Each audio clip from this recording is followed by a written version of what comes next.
قاضی فائز عیسیٰ نے جہاں جہاں عمران خان کا نام آنا تھا وہاں اس نے مسٹر نیازی کہہ کر مخاطب کیا ہے، جو کہ ایک مقبول ترین لیڈر کی میرا خیال ہے اس طرح سے نہیں کہنا چاہیے تھا، وہ عمران خان کہہ سکتے تھے۔ انہوں نے کہا، لکھا ہے فیصلے میں قاضی صاحب نے کہ عمران خان ثابت نہیں کر سکے کہ یہ ترامیم غیر آئینی ہیں۔ سپریم کورٹ نے نیب ترامیم کالعدم قرار دینے کے خلاف وفاقی حکومت سمیت دیگر متاثرین کی انٹرا کورٹ اپیلیں منظور کر لیں۔ سپریم کورٹ کے اس فیصلے کے بعد نیب آرڈیننس میں 2022 میں ہونے والی ترامیم اپنی حالت میں بحال ہو گئیں۔ واضح رہے کہ ستمبر 2023 میں عمران خان کی درخواست پر اس وقت کے چیف جسٹس عمر عطا بندیال، یہ میں آپ کو سارا کچھ بتا چکا ہوں پہلے، تو ان کی سربراہی میں 3 رکنی بینچ نے نیب ترامیم کو کالعدم قرار دیا تھا۔ چیف جسٹس قاضی فائز عیسیٰ نے ان اپیلوں پر مختصر فیصلہ سناتے ہوئے کہا کہ سپریم کورٹ کا یہ کام نہیں کہ وہ ملک کے آئینی اداروں میں مداخلت کرے اور پارلیمنٹ کے گیٹ کیپر کا کردار ادا کرے۔ چیف جسٹس قاضی فائز عیسیٰ نے مختصر فیصلہ سناتے ہوئے کہا کہ یہ ترامیم آئین اور نہ ہی بنیادی انسانی حقوق کے خلاف ہیں، یعنی قاضی صاحب کے بقول یہ ترامیم ٹھیک ہیں، نہ تو یہ آئین کے خلاف ہیں نہ یہ بنیادی انسانی حقوق کے خلاف ہیں۔ فیصلے میں کہا گیا ہے کہ پارلیمنٹ کو آئین سازی کا اختیار ہے اور سابق وزیر اعظم عمران خان یہ ثابت نہیں کر سکے کہ یہ ترامیم غیر آئینی ہیں۔ انٹرا کورٹ اپیلوں کی سماعت کرنے والے ججز میں شامل جسٹس اطہر من اللہ نے اپنے اضافی نوٹ میں اگرچہ ان ترامیم کو آئینی قرار دیا ہے، تاہم انہوں نے وفاق کی جانب سے اپیل مسترد کی ہے جبکہ باقی اپیلوں کو منظور کیا ہے۔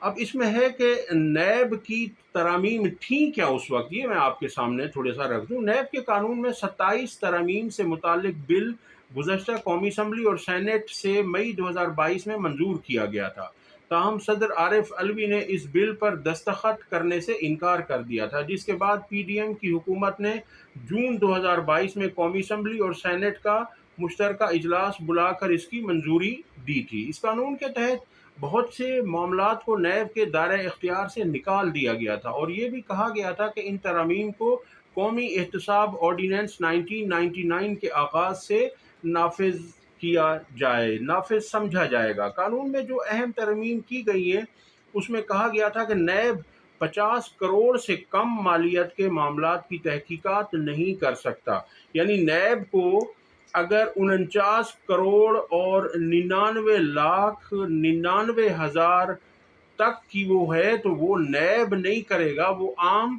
عدالتوں میں کورٹوں میں جائے گا۔ اس کے علاوہ نیب دھوکہ دہی کے کسی مقدمے کی تحقیقات تبھی کر سکتا ہے جب متاثرین کی تعداد 100 سے زیادہ ہو۔ اب دیکھ لیں یہ ساری سوچی سمجھی اسکیم کے تحت سب کیا گیا۔ نیب آرڈیننس میں یہ بھی ترمیم کی گئی تھی کہ نیب کسی بھی ملزم کا زیادہ سے زیادہ 14 دن کا ریمانڈ لے سکتا ہے۔ اب دیکھیں اپنے لیے انہوں نے کیا 14 دن، 90 دن کا تھا، یہ 90 سے 14 کیا، اور اب عمران خان صاحب کے لیے پھر انہوں نے 40 دن کا کر دیا تھا۔ اب اس سے آپ ان کی بدنیتی دیکھیے، اب یہ پھر 14 دن کا ہو گیا کیونکہ عمران صاحب کا 40 دن کا ریمانڈ یہ لے چکے ہیں، اب اس 14 دن کا فائدہ تو عمران خان کو نہیں ہو سکتا۔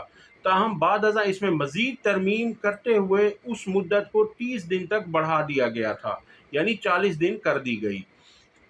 قانون کی منظوری کے بعد نیب وفاقی، صوبائی یا مقامی ٹیکس کے معاملات پر کارروائی نہیں کر سکتا تھا اور ملک میں کام کرنے والے ریگولیٹری اداروں کو بھی نیب کے دائرہ کار سے باہر نکال دیا گیا تھا۔ بل میں کہا گیا ہے کہ اس آرڈیننس کے تحت افراد یا لین دین سے متعلق زیر التوا تمام پوچھ گچھ، تحقیقات، ٹرائلز یا کارروائیاں متعلقہ قوانین کے تحت متعلقہ حکام، محکموں اور عدالتوں کو منتقل کی جائیں گی۔ ان ترامیم کے بعد چیئرمین نیب اور بیورو کے پرازیکیوٹر جنرل کی مدت ملازمت میں بھی 1 برس کی کمی کر کے اسے 3 سال کر دیا گیا تھا، اور یہ بھی کہا گیا تھا کہ نیب کا ڈپٹی چیئرمین کی مدت ملازمت پوری ہونے کے بعد بیورو کا قائم مقام چیئرمین بنے گا۔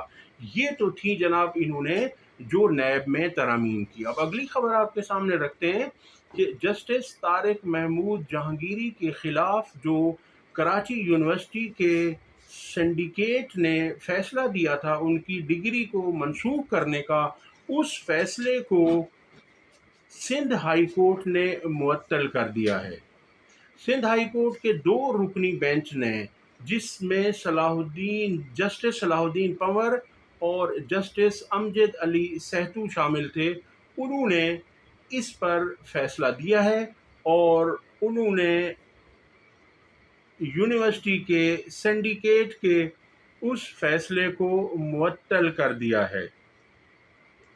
تو یہ اس میں ہے، اور اس میں جو ہے نا ججز صاحبان نے بہت سے ریمارکس بھی دیے ہیں، وہ بھی میں آپ کے سامنے رکھنے جا رہا ہوں۔ تو اس میں یہ ہے جناب کہ یہ جو فیصلہ ہوا ہے کچھ دن پہلے، اس میں یہ کہا گیا تھا کہ جسٹس طارق محمود جہانگیری کی ڈگری سے متعلق درخواست پر انفیئر مینز کمیٹی یعنی UFM کے تحت سفارشات اور سنڈیکیٹ کا فیصلہ معطل کرتے ہوئے یونیورسٹی کو اس حوالے سے مزید اقدامات سے روک دیا ہے۔ درخواست گزار کے وکیل نے موقف اختیار کیا کہ انفیئر مینز کمیٹی اور سنڈیکیٹ نے جسٹس طارق محمود جہانگیری کی ڈگری غیر مؤثر قرار دی تھی۔ انہوں نے یہ نہیں کہا تھا کہ یہ جعلی ہے، انہوں نے کہا غیر مؤثر ہے۔ جسٹس صلاح الدین پنور نے ریمارکس دیے کہ کس کی ڈگری کا کیس ہے، یونیورسٹی نے اب تک کتنے فیصلے کیے ہیں اس قسم کے۔ وکیل نے کہا کہ سنڈیکیٹ نے غیر شفاف طریقے سے فیصلہ دیا ہے۔ جسٹس صلاح الدین پنور نے استفسار کیا کہ کب کی ڈگری ہے، وکیل نے موقف دیا 30 سال پرانی ہے۔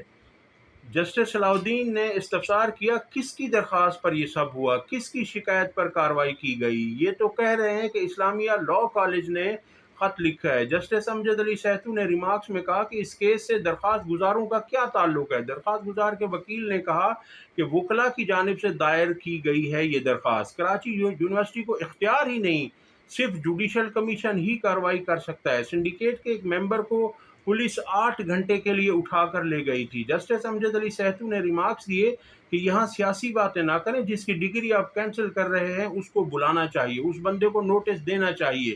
جوڈیشل کمیشن میں کوئی بھی درخواست دی جا سکتی ہے، وہ چیک کرا لیتے۔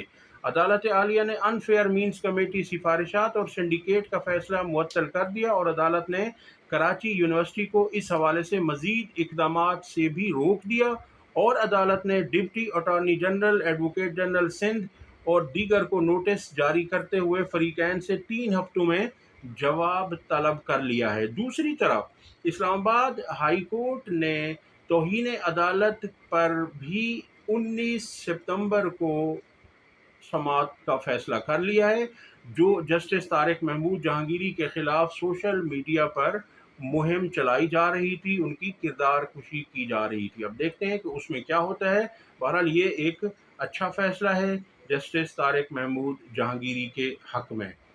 اب جو اس کے بعد کی اپڈیٹس ہوں گی وہ بھی آپ کے سامنے رکھیں گے۔ ویڈیو پسند آئی ہو تو اسے لائک اور شیئر کریں، اور چینل کو سبسکرائب کریں۔ اللہ حافظ۔